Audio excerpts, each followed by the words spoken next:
Coming up this week on the Course of Life podcast, week 2 of 2 in the Hawaii swing at Wailea, and a streaky player gets another W on the PGA Tour. We've got other golf headlines from around the world as well, and a little bit of RV life that we need to explain from the PGA Tour. The Netflix PGA Tour docu-series has released the trailer, and we're here to break it all down. Plus, we're tuned into Cheeseburger and Glass Onion. And this week's guest, we have our friend Alex Bush from Voraus Golf. You hear us talk about the glove all the time. We talk about the technology and what it took to create this brand on his own as well. And it's our January diet updates and a new restaurant for Michael when we always end with food. All of it brought to you by our friends at Desert Fox Golf. I'm looking forward to seeing them next week at the PGA show. And Desert Fox, as you know, is the maker of the phone caddy. But now, for those cigar aficionados out there, you can now add the cigar holder to your cart side setup when you play all 18. It's the only way to keep that cigar safe, along with the phone and all the other accessories you need for your round to be that much more enjoyable. So check out desertfoxgolf.com. Also, check out desertfoxproducts.com. Promo code is Course of Life to save 10% off. Again, promo code Course of Life to save 10% off everything they have to offer at desertfoxgolf.com.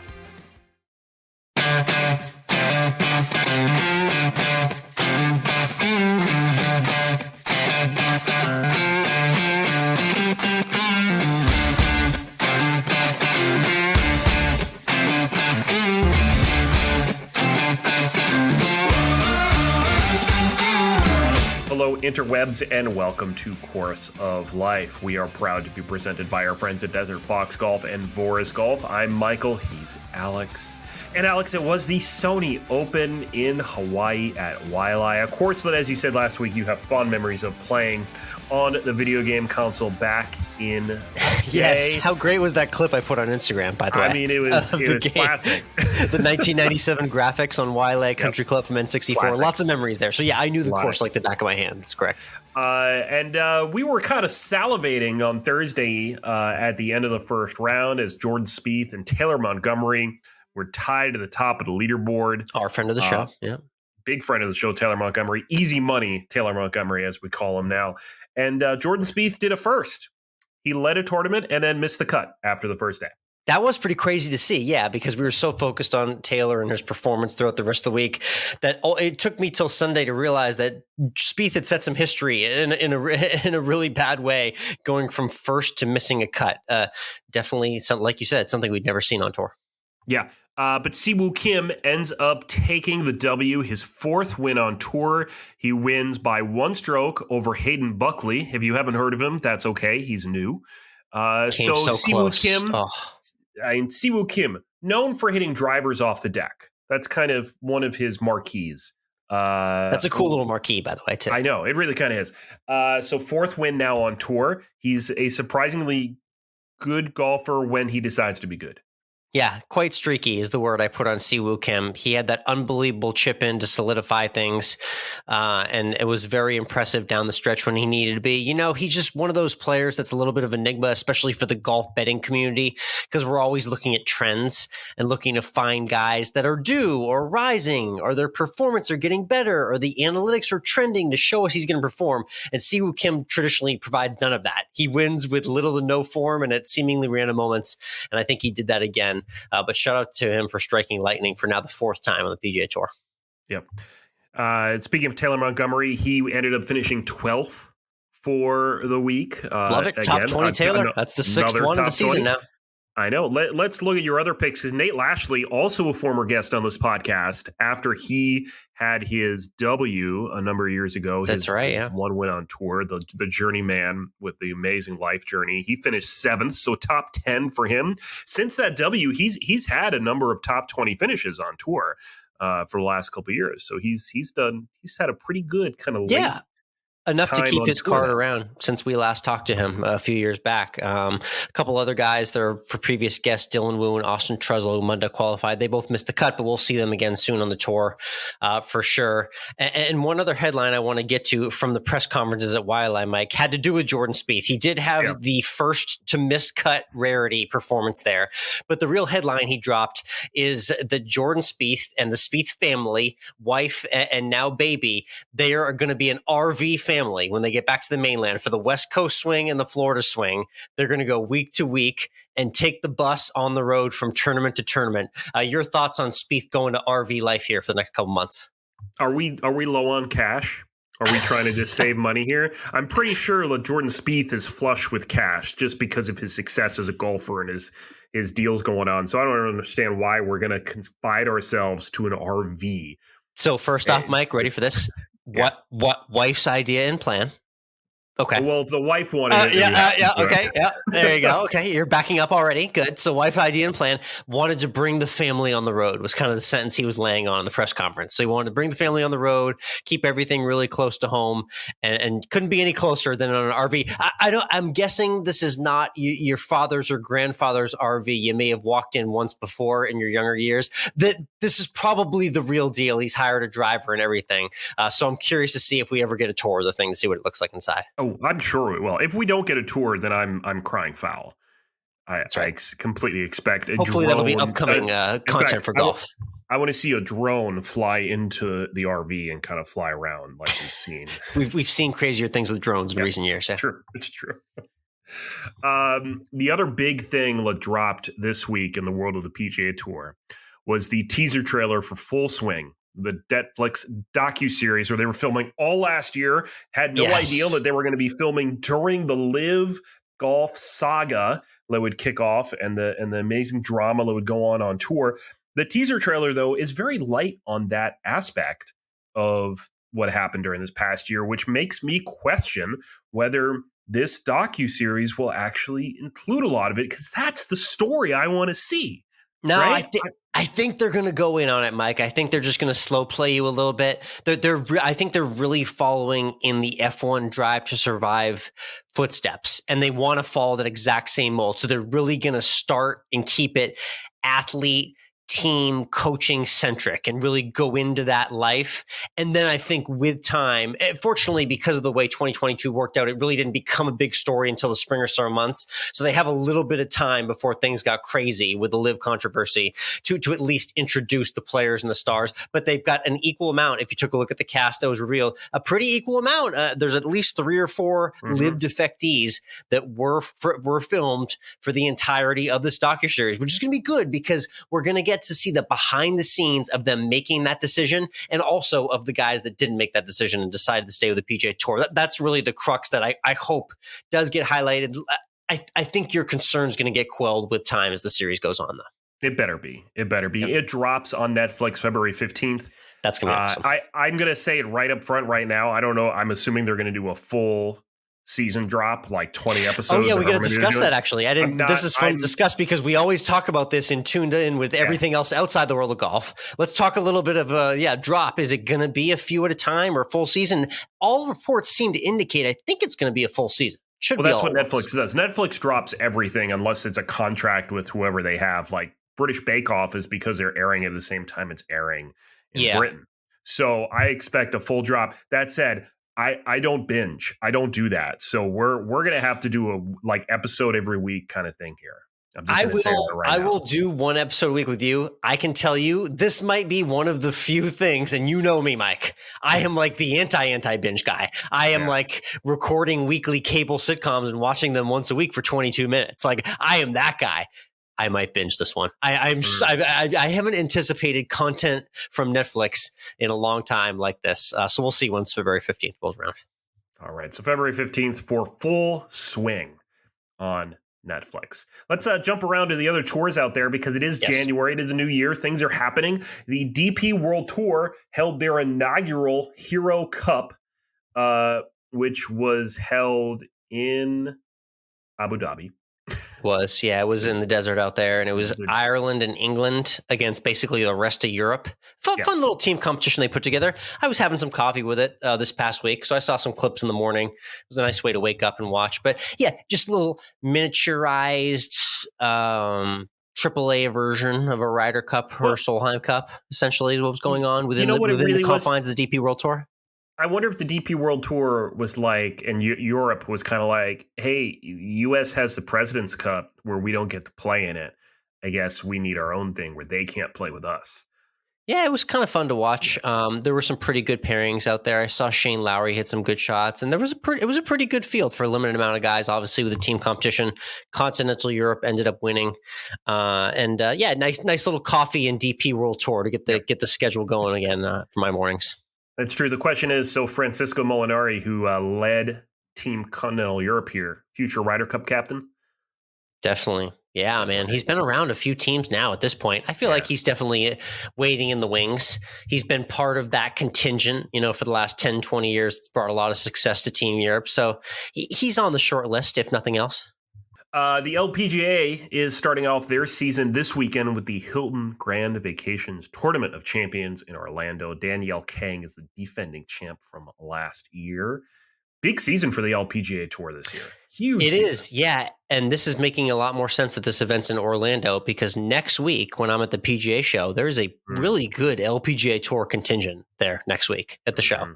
I won't give away too many spoilers, but we got some LPGA content coming next week at the PGA show. So I'm looking forward to that. And Danielle Kang, Mike, you'll appreciate this, is doing some sort of like little panel discussion with Jim Nance and Butch Harmon, her instructor, at Wednesday morning at the PGA show. I'm definitely trying to catch that. So hopefully I'll see the defending champion. Maybe she's coming off back-to-back victories at that point. I see her. Maybe. That'd be pretty big. Yeah. We'll see what happens. The Korn Ferry Tour is in action as well. They're actually in action right now as we record on a Monday afternoon. They're finishing by the time you're hearing this right now. Yeah. It's only the second round right now. They won't finish until Wednesday because they're doing this odd Sunday to Wednesday tournament, and they're doing the same thing next week. They're at the Bahamas. They're at the Bahamas Great Exuma Classic at Sandals Emerald Bay. That's a mouthful. It is. It's beautiful, though. You'd say it 10 times if you saw how beautiful that place was. I know. I mean, it's the Bahamas. What could not be beautiful? A lot of wind as well. Sorry to see Willie Mack miss the cut. Vince India made the cut. It was a past guest on the podcast as well. But this is always a fun stay for all of our Korn Ferry friends. I saw Hagen Parkman's there as well, too. Tough job, covering the Korn Ferry Tour for the next couple weeks in Bahamas. You just got to, what you have to do, Mike, is you just have to stay the entire week in between. You can't go back and forth. So unfortunately, they're just going to have to just coop up there and ride it out for the next week and a half in the Bahamas. Oh, tough life. It's a really tough life. So we'll keep an eye on that as well. Let's move ahead and look where the PGA Tour is headed this next weekend. They're headed to PGA West for the American Express. Yes, that's right. Alcatraz, that little par 3 green, kind of semi-reminiscent of Sawgrass, but with rocks around it. That's a fun little finishing hole. But this is a round robin event. If in case you forgot, this is formerly the Bob Hope event. Hey, remember when they had 3 presidents all play together in the Bob Hope Celebrity Program? 1995, Mike. Yeah. Can you name the 3 presidents, the 3 U.S. presidents that played all in this program in the same round with Greg Norman? Who do you think they were? With Greg Norman. Wow. First of all, just give me some. Were they current or past presidents? Yeah, current and past. It was 1995. Okay. They had to be alive in 1995. So there's only so many guesses here. I don't know. So Bill Clinton. Yep, that's one. George Bush. That's 2. It would not have been Ronald Reagan. Yep, go further back. It's a tough one. I'm Gerald Ford. Nailed it. 3 for 3. Oh. There it was. So that was the Bob Hope. They had some crazy celebrity appearances. The Pro-Am is coming back to this event a bit, but this is known for being a round robin event. So 3 different courses. We do finish at PGA West. So it's kind of a kamikaze free-for-all in terms of picking guys. I just went with guys who are like good recently and putting well and like playing at this tournament. It's hard to dissect when they're playing at 3 different courses this week. So yeah. Scotty Scheffler expected to be there as of Monday afternoon. So Scotty Scheffler. No, good field. Patrick Cantlay is an automatic play here. He's my automatic play. You can check out my runyourpool.com article for the full preview and full list of picks this week. But Cantlay just loves it out here. California, Southern California, desert vibes, auto bet, Patrick Cantlay. Lock it up. That's definitely one of my leave it plays of the week for sure. Is this going to be one of Cantlay's last tournaments on tour before he goes to LIV Golf? Oh wow, are we regenerating the who's moving to LIV buzz? Yeah. I'm just asking, is Cantley and Xander Schauffele? I mean, those are the two that have been rumored to be going. I'm surprised they haven't yet, so I don't think they are. I thought we took the winter off for that. I thought it had to be nice, like spring weather before we got the live gossip going again or something. Is that not how it works, We'll see. We'll see what happens. I don't know, man. We'll see what happens. runyourpool.com for your Run Your Pool picks. And of course, check Twitter, Course of Life 1 on Twitter to see Alex's picks. Yes. I keep saying every week that I'm going to throw my picks in there too on Twitter. I know when you're going to join me, and it's going to be for one of those epic West Coast venues that you start to like. Because I know you're a little lukewarm this time of year, and we still got football, and you got a lot of life going on. But once we get into waste management and the California tracks out there, Pebble Beach, you'll start to get the itch. I know you will. I will. You'll see. It'll happen. So that's what's happening around the world of golf. Let's switch over to Tuned In, where we share what we're tuning into outside of the world of sports. I finally watched Glass Onion. Alex. Yes, you'd been saying you were going to watch Glass Onion for a while, so this is a little bit overdue, even for our listeners as well. So what's the official review? Very good, not as good as the first. Okay. All right. I mean, that's my condensed review there. But I mean, Daniel Craig, always fantastic. Just an all-star cast. Daniel Craig, Edward Norton, Kate Hudson, Dave Bautista, Janelle Monáe, Catherine Hahn. Also, not to throw spoilers in there, but Ethan Hawke and Hugh Grant are in it too. So, I mean, they each have like one line. Hugh Grant, haven't heard that name in a while. I know. He's still got it. I mean, he's still an attractive man, if I do say so. Very cool. Good stuff. So that was Glass Onion. So yeah, if you like the first, then yes, go indeed and see Glass Onion. I would say yes. Watch it if you like the first one. And if you hated the first one, then just go away. But it was a good 2 hours and change.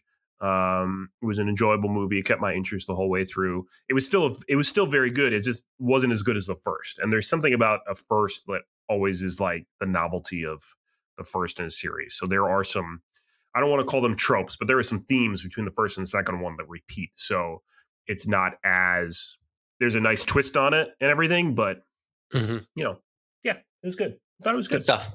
All right. I have another food-related title to my Tuned In from this past week as well, too. Cheeseburger, the Netflix comedy stand-up special from Andrew Santino. Don't know how familiar you are with Andrew Santino, Mike, but he's an actor. He's been in the game for a bit. He's made cameos on This Is Us. He's been on all sorts of different television shows. He's been on Guy Code on MTV. He's been the manager on the FX series Dave with Little Dicky. But he's a stand-up comedian at heart, and he put out his hour on Netflix, and he's got some hilarious takes on everything modern going on in the world. And the cheeseburger is basically an analogy for his life and who he is as a comedian and his fans as well.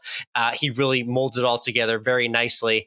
And it just made me want a cheeseburger during my January diet as well, too. But funny guy. Check out Andrew Santino if you're into stand-up at all. Definitely give him a look if you haven't already. All right, let's get into this week's guest. Alex, typically after we introduce a guest, we we talk about Voraus Golf. It's kind of what we do right now. Our friends, yes. I'm not gonna, we're gonna do this a little differently because actually we're interviewing this guy named Alex, who is the founder of Voraus Golf. We do have a track record here of bringing on the founders and leaders of the sponsors that we have work with us because we like to have a good relationship with them. We like to know what their product is and know their story. And I think it's always kind of interesting to know that kind of backstory behind a product and why they decided to create that product. Definitely. And you're going to get that out of Alex and the story of Voraus Golf, plus his story in the game, which echoes yours, Alex. This is a little confusing. There's two Alexes. You two have similar golfing stories. The inception is there for sure. Yeah. It's a little odd. So I'm not even gonna talk about Voraus Golf like I normally would here. What I will say though is you can use promo code COL18, save 18% off anything at vorausgolf.com. So COL18 saves you 18%. But that's all I'm going to say. COL18, vorausgolf.com.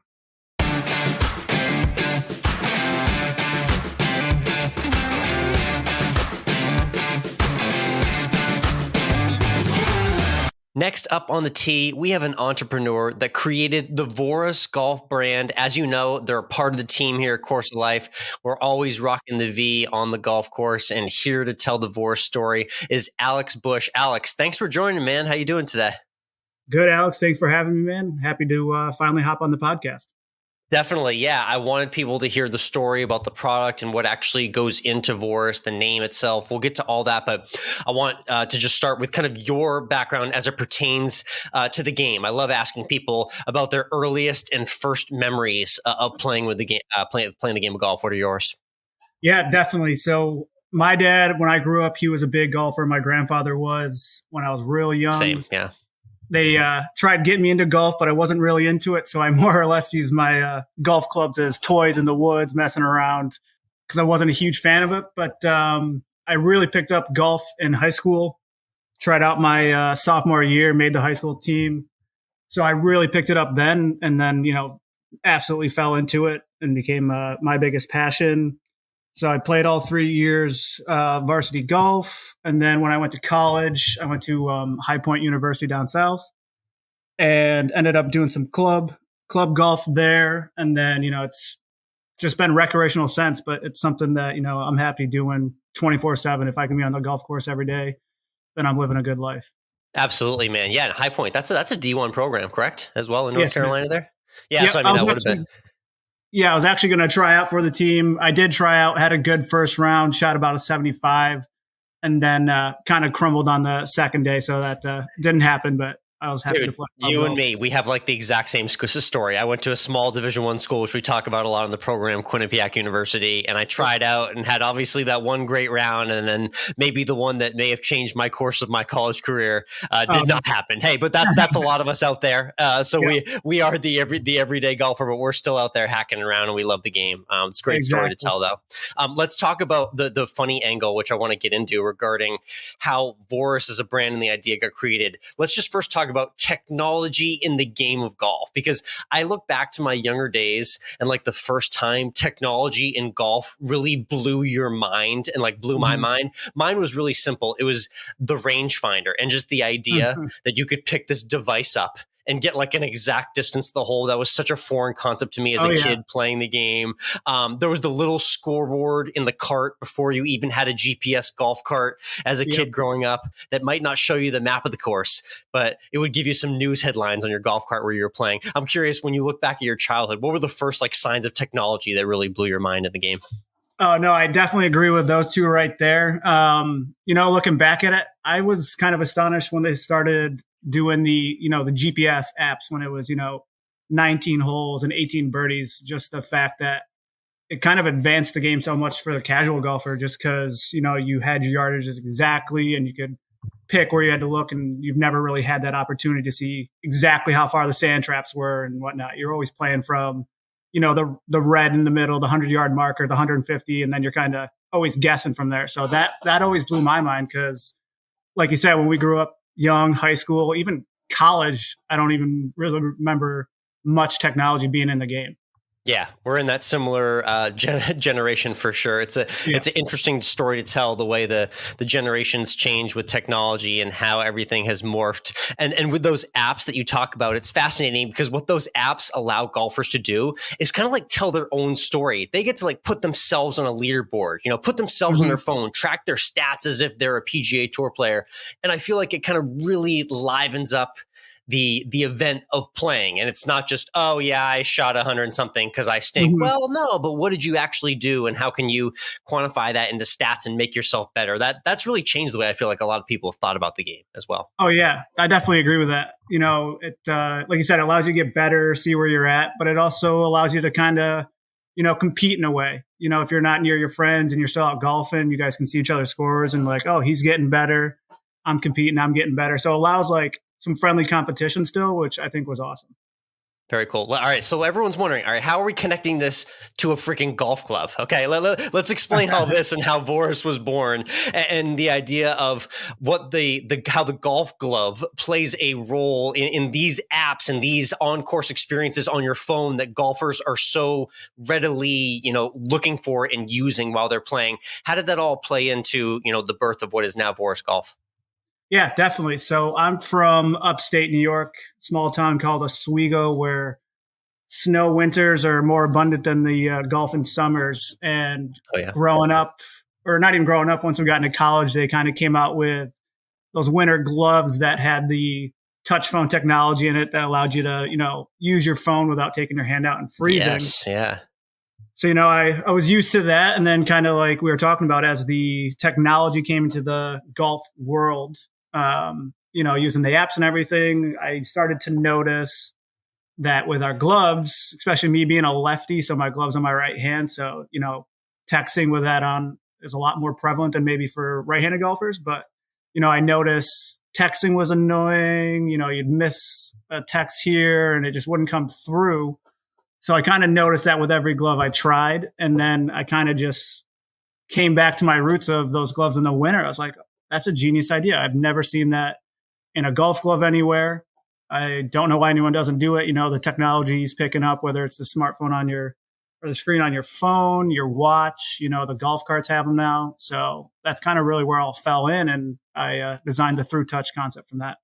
That's fascinating, because if you think about it, I'm even kind of a traditionalist in that I take my glove off for putting and chipping around the green. Mm-hmm. But that still means I have my glove on 80-90% of the round, which is 3-4 hours consecutively, and that time there's obviously going to be looks and touches to my phone. So it's funny how that all played in with the idea. So tell me about your history with golf gloves, because I can tell you, and I'm sure a lot of people out there are moaning when they talk about history with golf gloves, but every time I buy a golf glove, this thing rips immediately. Talk to me about the actual Voraus glove and how you designed it to be a resilient glove that actually works, in addition to being technology friendly as well. Yeah, definitely. I think everyone kind of has the same issues with gloves, always ripping. You can buy the $13 ones to try and save some money because you're going to rip, but they don't last. You got one round or whatever, or you go and buy $30, $40 gloves and they still rip. And it's kind of part of the golf glove thing. It's eventually going to happen. People got different grips and strengths and everything like that. But I wanted to focus on finding a glove that was premium Cabretto leather, the top quality, 100%. There's a lot of synthetic gloves that, might last a little longer, but they don't have that second glove feel, that second skin feel. So we really focused on finding the thickness that we thought would give you the best feel, but also hopefully the longest durability. So we tried, different thicknesses for months and different styles. We tried some synthetic. And then the manufacturer we work with, we settled on the premium quality we have with Voraus. And we keep getting good reviews with it. I love it. I've had gloves that lasted almost a full summer, which is rare in the glove world. So we're really happy with what we came up with. Oh, yeah. And thanks to you, I've created a new system now. I've basically benched my traditional white gloves for just practice sessions only. And the Voraus is my gamer now. So I'm bringing that when it matters the most. And I'm enjoying using it. I'm curious. People want to know where is the through touch technology in the glove? Can I geographically on the glove and the hand explain kind of where the through touch technology is and what it allows you to do with your fingers on your phone? Yeah, definitely. So when we first started designing it, I was going to originally just put it on the thumb of your glove hand. It seems like a lot of people will text mostly with their thumbs and everything. But then, I've noticed, sometimes you're using your pointer finger to do stuff. That's me. I'm a pointer finger guy. Yeah, there's a lot of people pointing on their phone. So we decided to put it on the thumb right at the tip and on your pointer finger right at the tip. It's about a 1/2-inch piece of fabric that allows the heat from your thumb to press through the fabric and transfer on and use the screen. With leathers, synthetic things, that heat transfer doesn't happen. So that's why you have the issues of not working, skipping text, stuff like that. So that's where it allows the through touch capability. Yeah, it's very cool. And check out on Instagram, COL Podcast and Voraus Golf as well, and follow along too, because I'm going to do a post that illustrates just that point that you mentioned. And that's a big one, because I know people are going to come back and say, oh, no, I'm this type of texter, so this isn't going to work for me. You covered both grounds there. So nice work on that, Alex. Definitely. We've actually gotten some people say, hey, I'm a right-handed golfer. I don't text with my left hand. And then they've come back and they're like, oh, I kind of realize, sometimes I use two hands. Sometimes I just have my left hand free. So it does turn around, and it's definitely very usable for every golfer. Yeah, lefties and righties alike, for sure. Tell everyone a little bit about the word and the name Voraus Golf. It's funny. There's all these golf brands out there in the stratosphere, and people just kind of take a lot of the names at face value and never really actually kind of take the 4 extra seconds to stop and ponder what the name is. Tell everyone the meaning behind Voraus as it pertains to the brand. Yeah, definitely. So I have a big German heritage. My Alma, which is grandmother for German, grew up in Germany during World War II.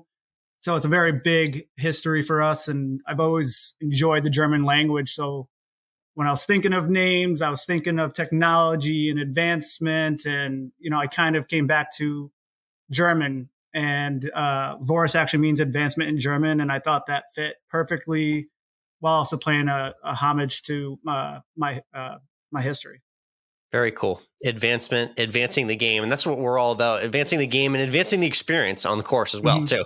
You can just make it incrementally better. It invites the game of golf to all the more people in the world. So I appreciate that. And Voraus as well, in addition to the glove, tell everyone what else everyone can see on the website as well, too. Like I said, I'm rocking the V and the polos. You see the hat regularly in our content. But tell everyone what else they can check out in addition to the glove as well. Yeah, definitely. So we've got a number of polo lines. We've worked with a company called Reprieve that we have about 4 polos. The pullovers you just mentioned that are all made with eco-friendly, 100% recycled fibers. So they're lightweight, again, eco-friendly, which was also a huge part for me in building Voraus Golf, is protecting, the golf surroundings that we have. We get to play a sport that's probably the most beautiful sport you can play. Absolutely. Football fields are all football fields, basketball courts are basketball courts, but you can get a different view on every golf course you play. And that's kind of where I fell in love with it. So I really want to implement eco-friendly solutions, and those polos and pullovers are exactly that. So those are some of our first polos we released, which we absolutely love. They're lightweight, durable. They have moisture wicking technology, so it's great for summer and winter. And we just dropped another line, which we call our Colored Collar series, which is kind of trying to stand out by sticking in a little bit. I love the idea of vibrant colors, but sometimes you see some polos that maybe stick out a little bit too much and draw There's a line there for sure. Exactly. So, we got some cool colors, but a classic look to it. I think it kind of connects the modernization of the golf game with the long history of it. So those are another one we absolutely love. So maybe not like the 2010 Ricky Fowler, but maybe like the 2018 or 2019 refined, mature Ricky Fowler, right? Exactly. It's a little bit of maturity, a little bit of crazy, it's a little dialed back. I think it's a good fit for a lot of golfers. Very cool. It's promo code COL18 to save 18%, VorausGolf.com. Alex Explosive Founders with us. Let's just do some quick rapid fire questions. I'm curious. I love asking the entrepreneurs this. First reaction or emotion from like friends or family when you told them, I'm doing this, I'm creating Voraus Golf? Shocked. A lot of them were shocked, and parents were happy that I was making a move to something I love and a passion. Friends, I got a lot of friends who fully endorse it. Some of my biggest customers still to this day. So they've all been on board and helping me get this far. That's awesome. One piece of advice for someone who wants to start a golf brand, just open-ended there. One piece of advice. That is a great question. I would say do your research and don't be afraid to reach out to people in the industry who've, already done it. A lot of people are willing to help. They love to see the game grow, even if it's, a competitor or anything like that. A lot of people are willing to reach out, and it's a hard industry to get into. But if you talk to the right people, you can get a lot of good information, and that will make it leaps and bounds.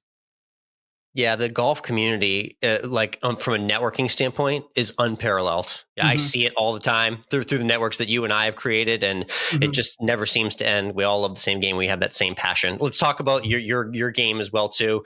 Golf wise, what's your one round? What is the most beautiful course you've ever played? The most noteworthy round you've ever played in your life as a golfer? That is tough. Most beautiful course I've ever played was Torrey Pines North, I believe. Nice. Coming up any week now on the PGA Tour here. We're going to see it very soon. Exactly.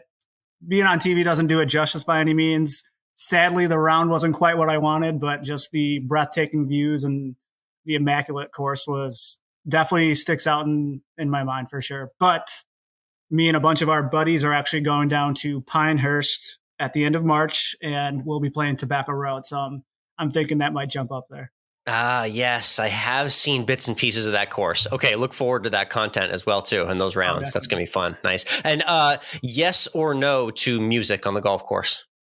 Yes, I used to be no, and then kind of as I got bigger and bigger into it, now I almost can't play without music. What is it? What is it typically for you? I go in and out on a lot of different genres depending on my mood and vibe. But what do you typically like to listen to out there? I'm the same there. I'm a big fan of jumping around, but I love starting out with some classic rock, sneaking in some country, and then kind of going from there, seeing how the vibes are. Yeah, what is the classic rock thing on the golf course? I don't know why that hits for some reason, but it just works. I don't know why it just works. And let's wrap up with our 19th hole question here with Alex Bush from Voraus Golf. So you get in after the end of the round into your favorite clubhouse. What's your go-to meal and drink order? Go-to meal and drink order. Whew. That's a tough one. I'm a big fan of a Philly cheesesteak after a round. Nice. And kind of depends what I've been drinking on the course. I love me a good transfusion, as I'm sure every other golfer in the world does. If sure, not, heard that a few times, yeah.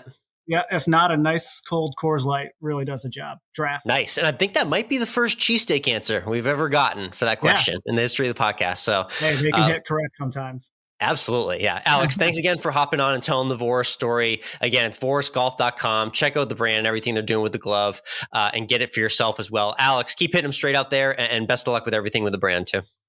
Thank you, Alex, for having me on, man. Hopefully we can jump out and play around someday. We will. Awesome.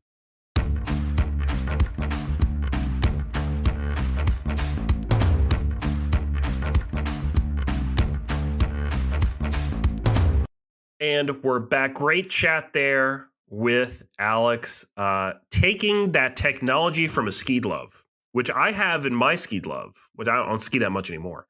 But I love that way to take that technology and put it in a golf glove.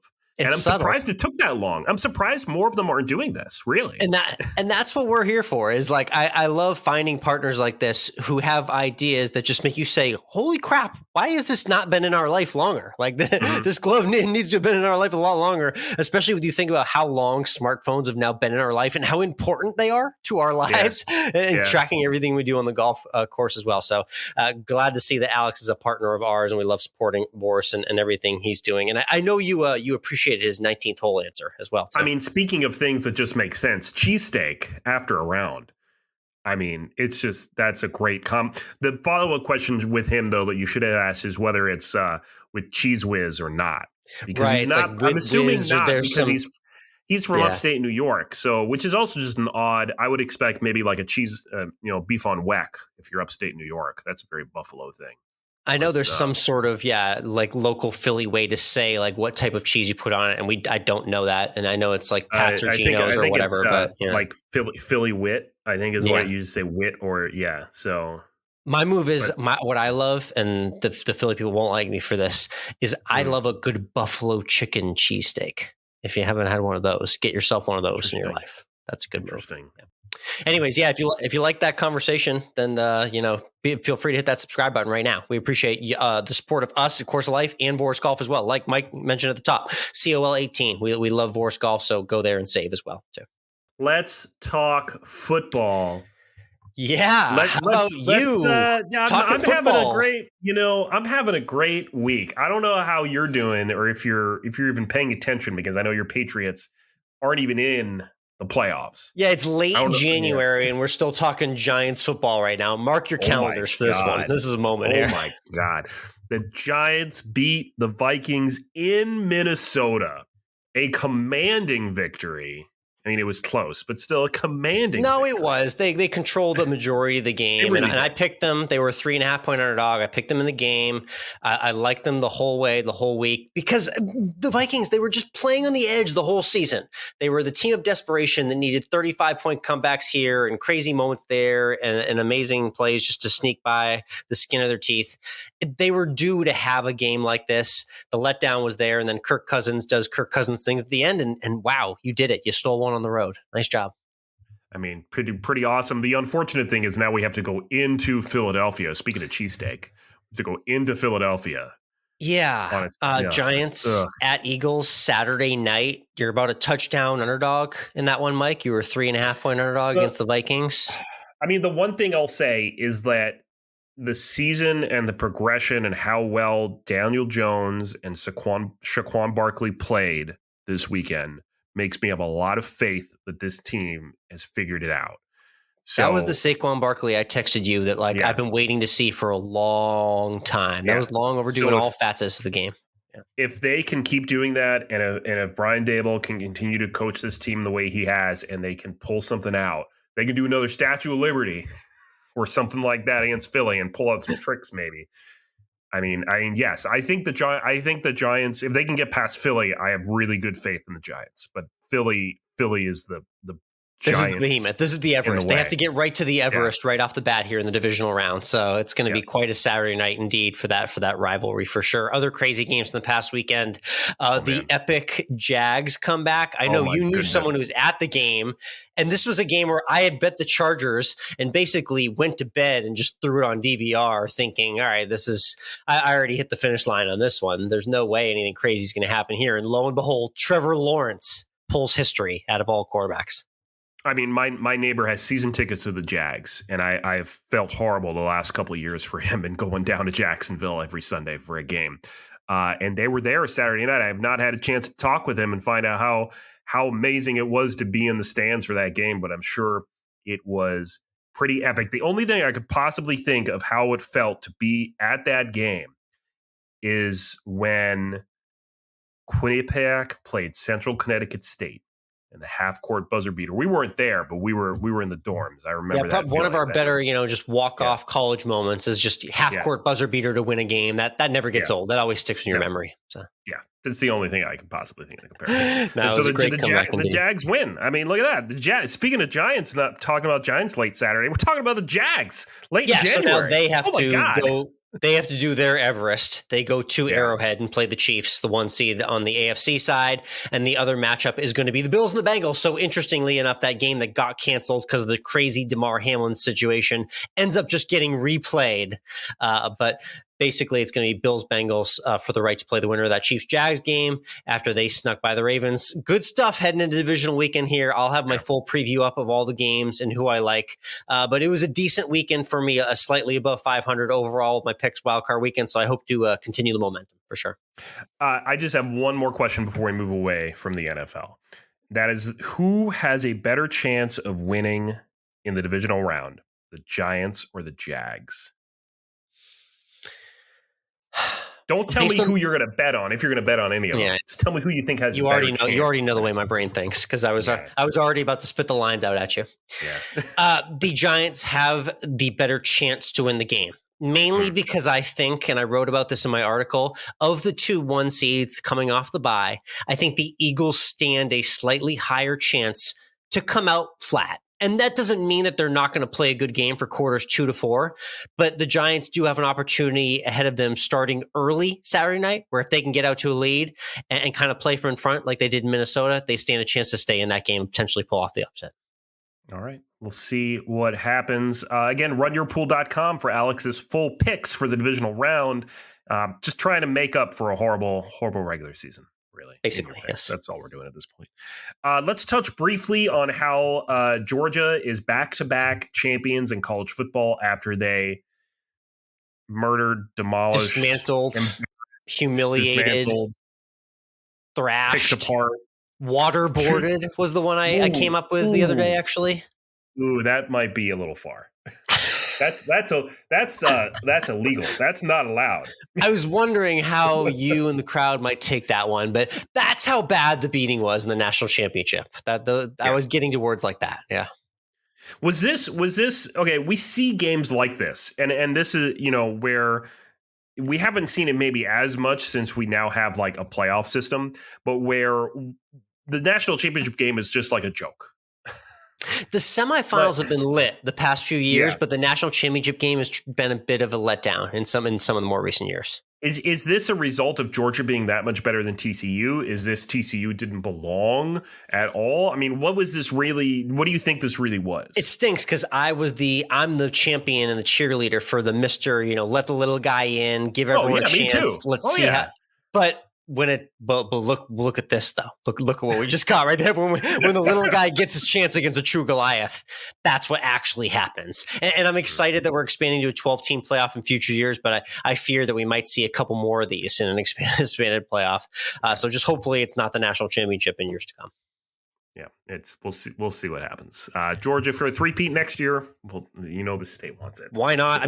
By the way, the backup quarterback came in at the end of that game and still beat TCU 14-0. Just think about that for a second. Well, just in case you thought. Real quick, Quinnipiac men's hockey still number one after it continues to be unbeaten, and the women also had a W. They're still number 4 in the polls as well. Basketball program also won again over the weekend, men and women. So, Quinnipiac continuing to roll the W train. Path to March Madness for the men, Mike. I'm feeling it this year. I got a weird tingling feeling about this team this year. Okay. It is mid-January, mid-January. It's mid-January. No, yeah, I wrote and that was the last article I wrote on Run Your Pool, Mike, was the halfway report of college basketball. So the season's half over. So we're halfway to March Madness. So. Man, it's crazy. We're almost there. But for now, let's hashtag Always End with Food. Yep, that's right. Food segment to end every podcast. Thanks to Always End with Food, our Instagram handle where you can find all of our lovable food content. I'm obviously in the midst of the January diet. I did find a new friend thanks to a gift card from my buddy David, who he sent me a gift card to Sweet Green, Mike. Have you ever heard of or been to a Sweet Green before? Do those exist in Georgia right now?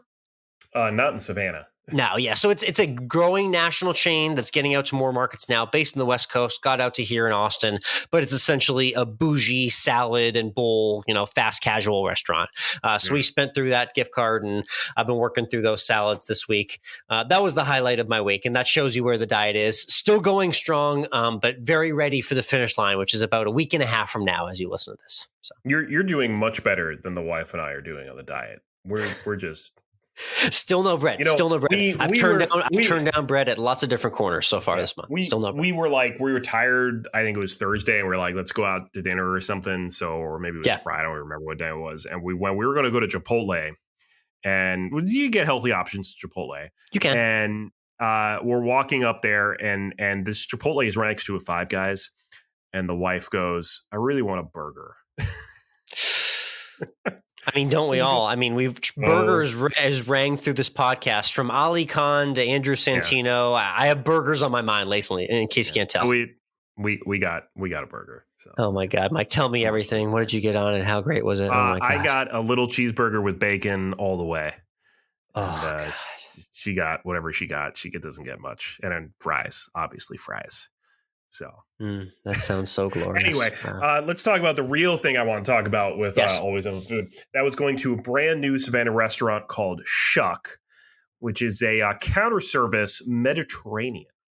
Oh, nice! So, I love Mediterranean. Was it? Yeah. What do they have to offer? What were you getting there? So we went Sunday, kind of like late morning, really. So they have a brunch menu actually. So the wife got a Jerusalem bagel with cream cheese and lox. Oh yeah, that's always a classic. That works. So I don't know if you know what a Jerusalem bagel is though, because I've never actually seen one. Yeah, what's the difference context there? It's narrow. The bagel itself is very narrow and it's very long. So it's more of an oval. You can't read like a super long oval. This one was maybe 10 inches long.